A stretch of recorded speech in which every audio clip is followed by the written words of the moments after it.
Gemini, hi! Welcome to Mystic Queen PH. Titingnan natin ang energies ng inyong kaperahan, money, career, finances ngayong May 2024. This is a general reading. Just take what resonates. Watch your Sun, Moon, Rising, Venus for other messages. And thank you sa lahat ng mga sumusuporta dito sa ating channel. Just a reminder, gamitin nyo lamang ang reading na to bilang gabay. Pa-follow, like na rin ang ating Facebook at TikTok. Lahat po yan Mystic Queen PH. Like, share, subscribe, turn on post notifications para lagi kayong updated sa ating mga readings. And if you're interested in private readings, meron tayong link sa description at sa pinned comment. Paki-check nyo na lang. Okay, let's see Gemini, what's coming to you. Energy sa inyong kaperahan. Money, career, finances for Gemini. Okay. Versatility. This is being adaptable. So, maaring meron kang mga mas pauunlarin, patatatagin, palalakasin na abilidad mo. No? Mas magiging flexible ka in doing many things. Maaring magdadagdag ka ng bagong skill set para mas marami kang kayang gawin, hindi na lang limitado sa isa or dalawang bagay.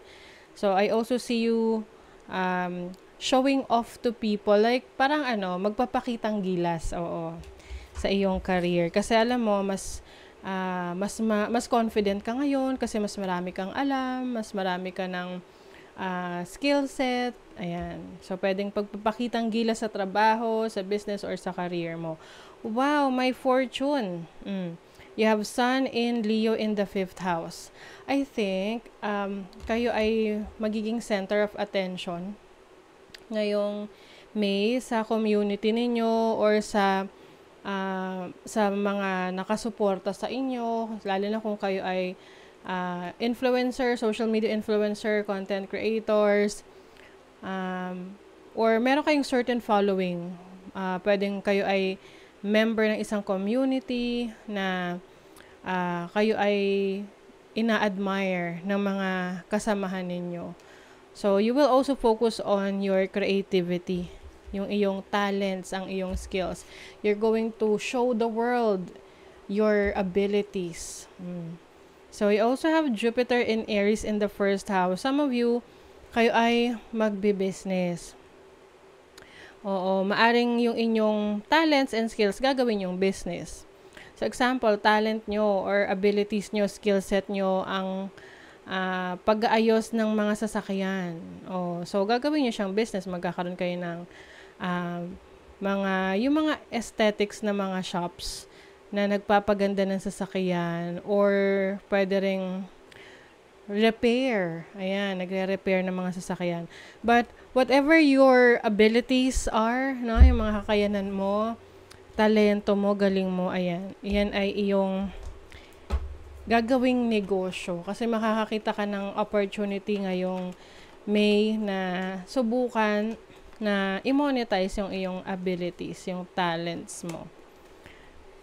You have Mars in Virgo in the 6th house. So, definitely may mga tao pa rin na i-criticize ka sa mga ginagawa mo or laging may masasabi pa rin, no, sa'yo. But I think kailangan mong i-take this, you have to take the criticism constructively, no, na in a positive way na lagi namang merong masasabi ang iba. Ang importante is titingnan mo kung valid ba yung criticism nila. Malay mo gusto lang nila talaga na may mag-improve pa sa'yo. Whether this is sa trabaho mo, sa career, or sa business, mga feedback ng customers mo, or feedback ng boss mo, or katrabaho mo. But I think, mas pagbubutihin mo ngayong May, ang iyong career, ang iyong trabaho. So, let's see. What else? Ano pa, Gemini? You have the Ace of Swords, new learnings, maaring iba sa inyo magdadagdag ng kaalaman, mag-aaral, magre-research, pwedeng mag-enroll kayo sa mga short courses. You also have the Hanged Man, Pisces energy, and the King of Cups. Yung iba sa inyo, if you are single, no, iiwas muna kayo sa mga distractions na romantic connections. Kasi mas gusto nyo makapag-focus kayo sa inyong career, sa inyong trabaho. Lalo na kung meron talaga kayong ini-aim or goal for 2024 na ngayong May pa lang talagang nagpapakitang gilas na kayo. Maaring meron ring nakakapansin sa'yo na boss or katrabaho, no, na nag-a-admire sa mga kakayanan mo. So, yung iba, pwedeng hindi mo ninyo papansinin. Iiwas muna kayo dyan.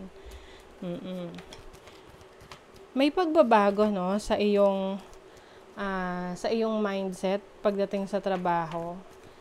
Kung naging medyo pabaya ka nung nakaraan sa iyong career, sa business mo, so ngayon mas todo ang iyong effort, no, sa business, sa trabaho mo.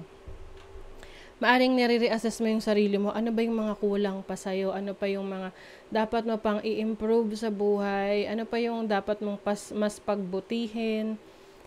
And with the 7 of coins, you are really planting those seeds. No? Kumbaga, nasimulan mo na yan. At ayaw mo naman na kumbaga mauwi sa wala yung mga pinaghirapan mo. Kaya ayaw mong magpa-distract ngayon. Gusto mo makapag-focus ka muna sa iyong trabaho, sa iyong career.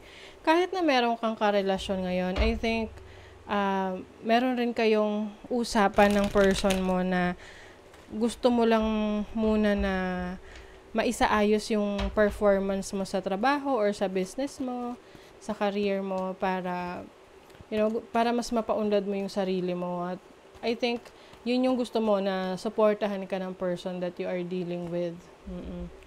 Hero, or someone will help you from a distressful situation. So, kung ikaw ay mangangailangan ng tulong sa trabaho mo, kung kunyari meron kang kailangan ayusin or asikasuhin, someone is willing to help you. Even in difficult times, like for example, nangailangan ka ng pera, so merong tutulong sa'yo. You are strong enough to overcome the difficulties. Itong present na to, this is your gifts, no? So, parang maaring meron kang matatanggap na regalo, literal, from someone sa trabaho, or maaring ikaw yung magre-regalo, no? But this is also a reminder na gamitin mo, isa itong paalala na gamitin mo yung mga talento mo, mga abilidad mo para magdala ka ng abundance sa buhay mo, no? Kasi yung iba dyan, hindi na ginagamit ang kanilang talents. Oo, sayang naman, di ba? Self-made, there is an opportunity doing things on your own. So this is financial independence. You have done projects that has led you to become independent. So financial freedom is yours. So makakaranas ka raw ng financial freedom. Kaya siguro talagang focus ka sa career mo. So yung iba naman may travel opportunities para sa business or sa inyong trabaho. Yung tipong ipapadala ka sa ibang lugar, sa ibang bansa, no? Para mag-training or mag-benchmark ng ibang companies. At pag uwi mo sa bansa na pinagtatrabahuhan mo, meron kang daladalang kaalaman na pwede mong i-share sa iba. And at the same time, credentials mo na rin yan na nakapag-training ka abroad, na pagdating ng future, maaring i-consider ka for a higher position dahil na rin sa naging experience mo. Diba? Hold the highest vision for your life. You now possess the ability to move past any hurdles. So, yung mga nagkaroon ng challenges sa inyong trabaho, sa finances ninyo, keep up your hopes, no? Keep your hopes high dahil malalagpasan nyo itong mga challenges na to. You now possess the ability, kumbaga may lakas ng loob ka na. You will soon enter into a beneficial partnership. Luck and longevity bless this union. So, yung iba sa inyo, partnership sa career, partnership sa trabaho, na kung saan meron kang katulong, like what I've mentioned sa'yo kanina, na tutulong sa'yo na mapabuti ang kalagayan ng iyong career, ng trabaho mo, ng business mo. And this is someone who's going to be very supportive dun sa mga goals mo. Yung iba sa inyo, pwedeng romantic partner nyo to or mahal sa buhay na talagang who wants the best for you. Okay? So, that is your reading, Gemini. Thank you so much. Bye!